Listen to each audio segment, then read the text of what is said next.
Hello, नमस्कार. तर आत्ता आम्ही पोहोचलेलो आहोत अक्कलकोटला. पंढरपूरचं दर्शन झालं आणि अक्कलकोटला येऊन पोहोचलो.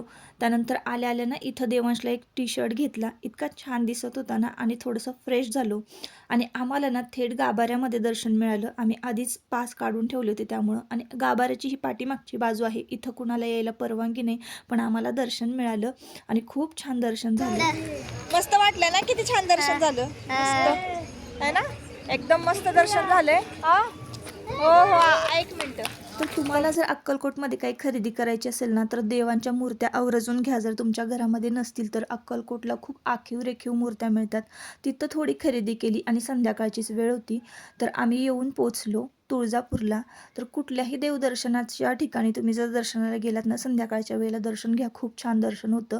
तर रात्रीची वेळ होती ना, मग आम्ही हॉटेलमध्ये फ्रेश वगैरे झालो, जरा चेंज वगैरे केलं आणि लगेचच आम्ही आता मंदिरामध्ये निघालो होतो दर्शनासाठी.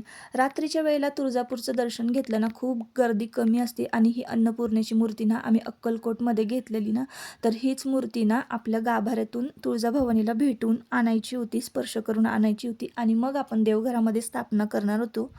तर तुळजापूरला ना संध्याकाळचं बघा काहीसं असं दिसतं. इतकं भारी दिसतं ना सोनेरी सोनेरी. तर हा सगळा व्ह्यू ना तुम्हाला सकाळी बघायला नाही मिळणार आणि हा मार्गशीर्ष महिन्यातला व्हिडिओ होता.